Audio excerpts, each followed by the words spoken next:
직업방송과 연합뉴스TV가 함께 만드는 취업 전문 뉴스 투데이 고용플러스입니다. 민족 최대 명절인 추석을 앞두고 눈코 뜰 새 없이 바빠지는 사람들이 있습니다. 바로 추석 선물을 전하는 택배 기사입니다. 김영란법 시행을 코앞에 둔 이번 추석은 택배 물량이 사상 최대치를 기록할 것이라는 전망도 나오는데요. 정선비 기자가 택배 배송 현장에 다녀왔습니다. 수천 개의 상자로 가득 찬 컨테이너 트럭이 물류 창고로 들어옵니다. 끊임없이 쏟아지는 사과, 수산물 등 각종 상자들.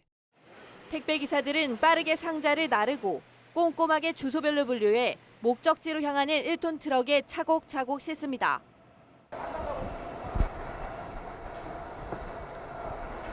추석 특수 기간에는 평소보다 50상자 많은 300상자가 이 차 안에 실립니다. 드디어 새 주인을 찾아가는 상자들. 택배 기사들은 좀 더 빨리 배달하기 위해 뛰고 또 뜁니다. 무거운 짐을 들고 계단을 수십 번 오르락내리락 하면서 어느새 얼굴에는 땀이 송골송골 맺혔습니다. 평소에는 한 220개 정도 나오는데 한 280개 나와가지고 한 60개 정도 더 나온 것 같아요. 명절 앞두고. 아침 먹고서 지금 아직 아무것도 못 먹었어요. 하지만 받는 사람들의 기쁨을 생각하면 힘이 납니다. 택배 왔습니다. 네, 감사합니다. 물론 마음도 힘들고 몸도 힘듭니다. 그렇지만은 이제 시골에서 보내신 분들도 있고 그다음에 정을 보내신 분도 많지 않습니까? 그래서 그런 분들의 물건을 빨리 배송해주고 하다 보면 또 받는 사람도 고맙다고 말씀해 주시고 그래서 거기에 대한 보람도 있습니다. 하루 종일 쉴 새 없이 뛰는 택배 기사 덕분에 사람들은 전국 각지에서 보내온 선물을 전달받고 풍요로운 한가위를 보낼 수 있게 됐습니다. 연합뉴스TV 정섬입니다. 서울시 청년수당 수혜자 중에 연봉 2억 원 이상 고소득 가정 출신이 있는 것으로 드러나 논란이 되고 있습니다. 서울시의회 이숙자 의원에 따르면 동작구에 사는 A씨 부양자는 1월부터 6월까지 월 평균 건강보험료로 53만 9,160원을 냈습니다. 국민건강보험공단은 건강보험료로 역산하면 연소득이 2억 원이 넘는 수준이라고 설명했습니다. 이 의원은 복지부와 협조하지 않으면 이런 문제가 생길 수 있어 공정성을 담보할 수 없다고 지적했는데 서울시가 강행했다고 비판했습니다. 지난 2012년 시간 강사 처우 개선을 위한 법이 만들어졌지만 여러 미비점 때문에 아직도 시행되지 못하고 있는데요. 드디어 그 보완안이 나왔습니다. 강사를 교원으로 인정해 4대 보험을 적용하고 임용 기간은 1년 이상으로 하는 내용이 담겼습니다. 이소영 기자입니다. 교수 임용 탈락을 비관해 스스로 목숨을 끊은 시간 강사부터 생활고에 시달려 학문의 길을 포기한 사람까지. 이렇게 저임금과 고용 불안에 시달리는 시간 강사의 처우를 개선하기 위해 지난 2012년 만들어진 것이 바로 강사법입니다. 하지만 이 법은 오히려 채용 부담으로 대량 해고 사태를 불러올 수 있다는 우려가 이어지며 세 차례에 걸쳐 유예된 바 있는데 대학 강사제도 정책자문위원회가 마침내 강사법을 보완한 종합대책안을 들고 나왔습니다. 이번 대책안에는 수업 시수와 관계없이 시간 강사도 교원으로 인정해 4대 보험을 적용하고 공개 채용 절차를 마련하는 내용이 담겼으며 계절학기나 소규모 수업 담당 강사 등을 제외하고는 반드시 1년 이상 임용화돼 기간 만료 시 당연 퇴직하는 안이 포함됐습니다. 강의료를 현실화하는 방안도 함께 나왔는데 국립대 강사 임금을 공무원 보수 인상률에 맞춰 올리자는 안이 받아들여질 경우 내년도 강의료는 시간당 8만 6천 원 수준이 될 전망입니다. 교육부는 이번 안을 토대로 각계 의견을 수렴해 이달 내로 종합대책을 확정할 방침입니다. 하지만 1년 이상 임용과 당연 퇴직 조항 등을 두고 강사단체와 대학 양측이 여전히 의견차를 좁히지 못하고 있어 최종 입법까지는 여전히 험난한 길이 예상됩니다. 연합뉴스TV 이소영입니다. 지난 6월 정부의 특별 고용 지원 업종 지정에서 빠진 현대중공업과 삼성중공업, 대우조선해양의 지정 여부가 연내 결정됩니다. 이들 빅3는 내후년까지 설비의 20%, 인력의 30%를 줄여 전체 설비와 인력 규모를 현재의 빅2 수준으로 줄일 계획입니다. 기획재정부는 지난 8일 국회 조선해운산업구조조정청문회에서 이 같은 구조조정 계획을 밝혔습니다. 또 물류 대란을 불러온 한진해운 회생 절차에 대해서는 범정부 총력 대응 체계를 구축해 피해 최소화에 주력하고 조선, 철강, 석유화학 업종의 경쟁력 제고 방안을 이달 내 마련할 방침입니다. 한진해운의 법정 관리에 따른 물류 대란 사태가 일주일 넘도록 진정 기미를 보이지 않고 있습니다. 대기업과 중소기업 탈 것 없이 발을 동동 구르고 있지만 상황은 쉽게 나아질 것 같지가 않습니다. 남현호 기자입니다. 한진해운을 통해 미주와 유럽 등지로 타이어를 보내는 기업의 지방 공장입니다. 공장은 정상 가동되고 있지만 이번 사태로 대체 선박을 구하느라 애를 먹고 있습니다. 한진해운을 통해 미국으로 생활 가전제품을 수출하는 이 기업 역시 노심초사하긴 마찬가지입니다.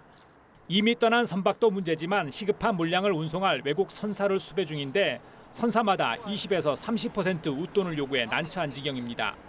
물류대란 사태가 장기화하면서 크고 작은 피해를 보는 기업들이 하루가 다르게 늘고 있습니다. 피해 접수 건수가 200건, 금액으로는 1억 달러를 넘어섰습니다. 기업들은 입항 거부로 선박이 공해상에 장기 대기하면서 제품의 품질이 떨어지고 납기일을 맞추지 못해 계약이 파괴되지 않을까 걱정이 태산입니다. 볼트형 금형공구 제조사인 A사는 싱가포르와 상하이에 화물이 역류돼 클레임을 당했는데 다시 제품을 제작하고 운송하려면 4주 이상 걸리고 20만 달러가 추가로 소요될 것으로 예상합니다. 일부 기업은 납기 지연을 우려해 대체 물량을 항공기로 긴급 운송하고 있지만 비용이 만만치 않습니다. 운송 지연으로 인한 화주들의 불만이 커질 경우 소송까지 염두에 둬야 합니다. 업계는 이번 사태가 2주 이상 이어질 경우 중소기업과 운송 대행업체가 자금난을 겪을 것을 우려하고 있습니다. 따라서 이번 주말이 한진해운발 물류대란 사태의 최대 고비가 될 것으로 보입니다. 연합뉴스TV 남현호입니다. 대기업의 계열사 간 내부 거래는 총수일가 지분율이 높은 계열사일수록 그 비중이 높은 것으로 나타났습니다. 그룹 계열사를 이용해 재벌가가 손쉽게 부를 쌓고 있다는 지적은 올해도 계속됐습니다. 이경태 기자입니다. 공정거래위원회가 상호 출자제한 기업 집단 기준 내부 거래 현황을 공개했습니다. 47개 민간 대기업 집단 소속 계열사 1274개사의 2015년 거래 내역을 분석했더니 그 금액은 159조 6천억 원에 달했습니다. 기업들은 경영 효율성 확보를 위해 내부 거래가 불가피하다고 해명하고 있지만 총수 지분이 많은 계열사일수록 내부 거래 비중이 높았습니다. 특히 총수 2세가 100% 지분을 소유한 기업의 내부 거래 비중은 60%에 육박해 2세 지분율과 내부 거래 간 비례 관계는 더욱 뚜렷했습니다. 내부 거래 비중은 서비스 업종에서 높았지만 내부 거래 규모는 제조업과 자동차 업종 등이 압도적으로 많았습니다. LG그룹은 내부 거래 비중이 50%가 넘는 곳이 전체 계열사 67개사 중 33곳에 달했고 현대자동차그룹과 삼성그룹도 계열사의 39%가 내부 거래 비중이 50%가 넘었습니다. 재벌 계열사의 내부 거래는 원칙적으로는 불법이지만 기업의 효율성 증대 등을 이유로 이를 허용하는 예외 규정 등을 교묘히 이용해 법망을 빠져나가고 있습니다. 내부 거래 규제가 애초 기대한 만큼의 실효성을 거두지 못할 경우 어떤 식으로든 보완해야 한다는 목소리도 커질 것으로 보입니다. 연합뉴스TV 이경태입니다. 서울 남대문 경찰서는 편의점에서 뜨거운 라면을 직원에게 던져 부상을 당하게 한 혐의로 45살 정모 씨를 불구속 입건했습니다. 정 씨는 지난 6일 서울 중구의 한 편의점에서 34살 박모 씨의 얼굴을 향해 뜨거운 라면을 던진 혐의를 받고 있습니다. 박 씨는 정 씨가 던진 라면을 맞아 얼굴에 2도 화상을 입은 것으로 전해졌습니다. 경찰 관계자는 술에 취한 정 씨가 박 씨에게 전자레인지 사용법이 어렵다며 반말을 하자 욕설 시비로 번지면서 사건이 발생했다고 설명했습니다. 중국의 유통 전문기업 금성그룹의 회장이 20대 한국인 여성 승무원 2명을 성폭행한 혐의로 경찰 조사를 받았습니다. 성폭행은 자신의 전용 여객기와 호텔 등에서 수차례 이어진 것으로 전해졌습니다. 배삼진 기자의 보도입니다. 중국계 금성그룹 A 회장의 전용 여객기입니다. A 회장은 기내에서 여성 승무원 2명을 성폭행한 혐의로 검찰 조사를 받게 됐습니다. 여성들은 모두 20대 한국인입니다. 경찰에 따르면 A 회장은 올해 2월과 3월 자신의 전용기에서 20대 여성 승무원 2명을 성폭행하고 성추행한 혐의로 입건됐습니다. A 회장은 전용기 안은 물론 호텔 등 비행기 밖에서도 수차례 비슷한 범행을 저지른 것으로 파악됐습니다. A 회장이 고용한 승무원들은 비행이 없을 때는 회장의 비서 역할을 수행해 온 것으로 알려졌습니다. 피해 승무원들은 올해 4월 경찰에 피해 내용을 담은 고소장을 제출했습니다. 조사 과정에서 A 회장은 강제성이 없었다는 취지로 진술하면서 자신의 혐의를 강하게 부인했다고 경찰은 전했습니다. 경찰 수사가 시작되자 A 회장은 피해자들과 합의를 했고 피해자들은 고소장 제출 석 달 만인 7월쯤 고소를 취소했습니다. 하지만 성폭행 범죄는 친고죄가 아니어서 수사를 계속해온 경찰은 피해자들의 진술이 일관되고 회사 직원 등 참고인들의 증언 등을 종합할 때 A 회장의 혐의가 성립된다고 판단했습니다. 1993년 설립된 금성그룹은 직원 수가 2만 명인 유통 투자기업으로 지난해 국내에 지사를 설립해 운영하고 있습니다. 연합뉴스TV 배삼진입니다. 가족 보좌진 채용 논란을 일으킨 서영교 의원이 자신을 비방하고 5.18 민주화운동 유공자라는 허위 사실을 유포한 네티즌들을 대거 고소했습니다. 서울 중랑경찰서와 영등포경찰서 등에 따르면 서 의원은 7월 말부터 최근까지 네티즌 아이디 31개를 명예훼손과 모욕 혐의로 고소해 수사가 진행되고 있습니다. 이 가운데 혐의가 성립되지 않은 14건은 고소를 취하했습니다. 고소된 네티즌들은 5.18 유공자가 아니라 민주화운동 관련자인 서 의원이 마치 5.18 유공자인 것처럼 허위 사실을 꾸며내 인터넷에 유포한 혐의를 받고 있습니다.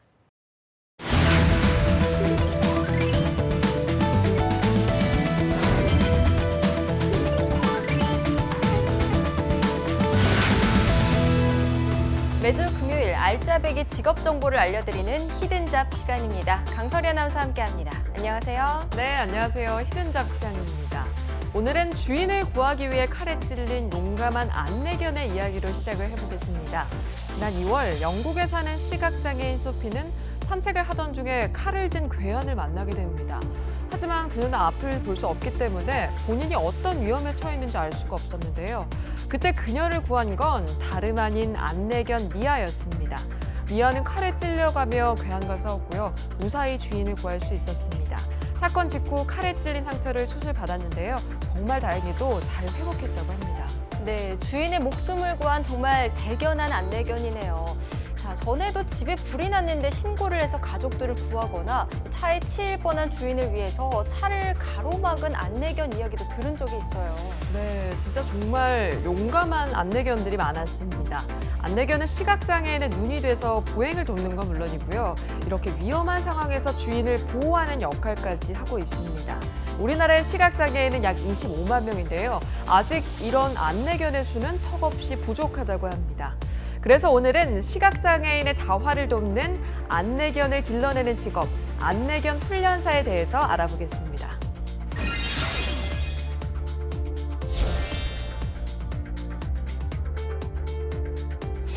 네, 길에서 노란 조끼를 입은 커다란 안내견들 TV에서 본 적이 있는데요. 이 안내견 훈련사가 하는 일은 어떤 건가요?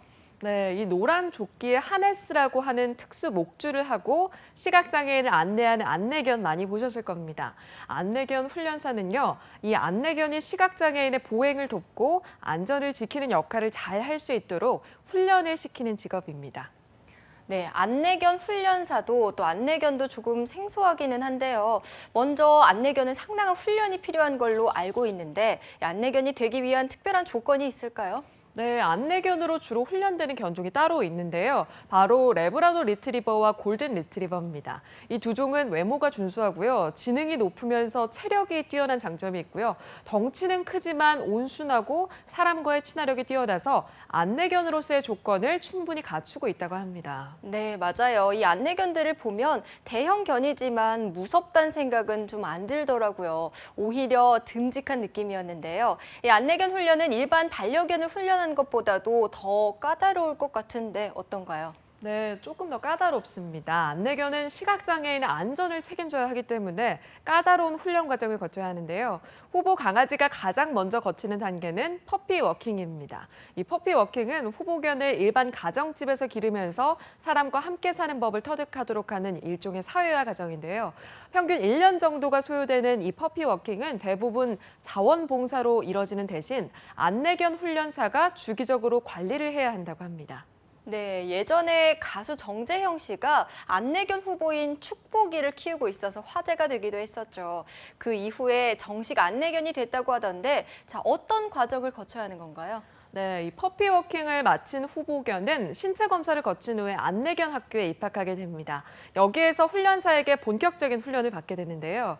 6개월에서 8개월 동안 기본적인 생활 훈련은 물론이고요. 걷는 법, 유혹을 참는 법, 명령을 따라야 할 때와 따르지 말아야 할 때를 구별하는 법 등을 배운다고 합니다. 이 훈련 과정을 거치고 시험을 통과하면 이제 분양받을 파트너를 찾게 되는데요. 정말 한 몸처럼 다녀야 하는 만큼 체형이나 성격, 생활 방식 등을 꼼꼼하게 체크해서 정한다고 합니다. 네, 안내견 한 마리가 길러지는 과정이 정말 만만치가 않네요. 자, 안내견 훈련사의 역할도 그만큼 중요할 것 같은데요. 주로 안내견을 훈련하게 되는 일을 하게 되는 걸까요? 네, 그렇습니다. 그렇지만 더 중요한 일이 있습니다. 바로 시각장애인을 교육시키는 일인데요. 안내견을 분양받을 사람에게도 안내견과 교감하는 법을 가르쳐야 한다고 합니다. 그리고 안내견 훈련사를 지도하고 양성하는 일도 하고 있고요. 뿐만 아니라 청각장애인을 위한 청각장애인 도우미견 훈련사나 지체장애인 치료견 훈련사 등 여타의 전문 안내견 훈련사로 활동할 수도 있으니까요. 일하고 있는 폭도 넓다고 볼 수 있습니다. 아까 우리나라 시각장애인이 25만 명이라고 했는데 그렇다면 안내견에 대한 수요도 많을 것 같습니다. 안내견 훈련사의 전망도 어떨까요? 네, 현재 보건복지부에서 인정한 장애인 도우미견 학교는 삼성 안내견 학교와 한국장애인 도우미견 협회 이렇게 총 두 곳입니다. 삼성 안내견 학교는 18명의 근무자 가운데 훈련사가 8명, 한국장애인 도우미견 협회 훈련사는 총 10명뿐이라고 하니까요. 안내견 훈련사의 수가 절대적으로 부족하다는 걸 알 수가 있습니다. 그리고 안내견 수도 턱없이 모자란 상태라서 최근 대기업과 지자체에서 후원을 늘리고 있어서 그 수도 점차 증가할 것으로 예상되고 있습니다. 네, 자 그럼 본격적으로 안내견 훈련사가 되는 방법 알려주시죠. 먼저 자격 조건 어떻게 되나요? 네, 이 안내견 훈련사는 아직 진입 장벽이 좀 낮은 편입니다. 특별한 학력이나 전공 제한이 없는 상태고요. 다만 수의학이나 사회복지학 전공자를 우대하고 있습니다. 그리고 필수 자격이 한 가지 있는데요. 시각장애인의 보행 지도 자격증인 흰 지팡이 보행 훈련사 자격증을 먼저 취득하셔야 합니다. 나중에 안내견과 시각장애인을 함께 교육하기 위해서인데요. 자격증 취득 후 12명 이상을 교육시키고 안내견 12마리 이상을 훈련시키면 안내견 훈련사로서 정식 인증을 받을 수 있습니다. 네, 이렇게 정식 훈련사가 되면 본격적으로 안내견을 훈련시킬 수 있을 것 같은데요. 어떤 환경에서 근무하게 되는지도 궁금한데요. 네, 이 안내견 훈련사의 출근 시간은 다른 직업보다는 조금 이른 편입니다. 일반적으로 7시 반 정도에 출근을 하는데요. 대신에 4시 30분 정도에 퇴근할 수 있는 장점이 있습니다. 일단 출근을 하면 훈련장에 있기보다는 외부 훈련을 하는 일이 더 많은데요. 사람이 많은 곳에서 적응 훈련을 시켜야 하기 때문에 시장이나 지하철 등 약 40곳에서 훈련을 진행합니다. 네, 이렇게 날마다 함께 훈련한 안내견이 최종 테스트를 거쳐서 정식 훈련견이 되면 정말 뿌듯할 것 같은데요. 하지만 그 과정은 분명 힘들 것 같습니다. 자, 안내견 훈련사가 꼭 갖춰야 할 조건도 있겠죠? 그렇습니다. 일단은 덩치가 큰 개이기 때문에 어깨가 결리는 경우가 많아서요. 운동을 통해서 몸을 단련하는 게 중요합니다. 그리고 이 안내견 훈련은 궁극적으로 시각장애인의 자활을 돕는 데 그 목적이 있기 때문에 사람을 사랑하는 마음이 가장 기본이라고 합니다. 또 동물을 훈련시키기 위해서는 인내심과 너그러움, 대범함과 단호함을 동시에 갖추는 것도 중요하고요. 안내견의 종에 따라서 품성을 파악하고 품성별로 대처하는 능력도 필요하다고 합니다. 네, 시각장애인을 위한 안내견 한 마리를 훈련시키기 위해서는 평균 3, 4년이 소요된다고 합니다. 결코 짧지 않은 시간인데요. 유명 축구 선수 뒤에 실력 있는 훈련 코치가 있는 것처럼 시각장애인이 안전하게 일상생활을 하고 또 사회의 당당한 일원으로 살아가도록 돕는 일을 하는 안내견 훈련사. 보람과 직업, 두 마리의 토끼를 잡을 수 있는 일이 아닐까 싶습니다. 네, 오늘의 히든잡 안내견 훈련사였습니다. 강설희 아나운서 고맙습니다. 네, 고맙습니다. 투데이 고용플러스 오늘 소식은 여기까지입니다. 함께해 주신 여러분 고맙습니다.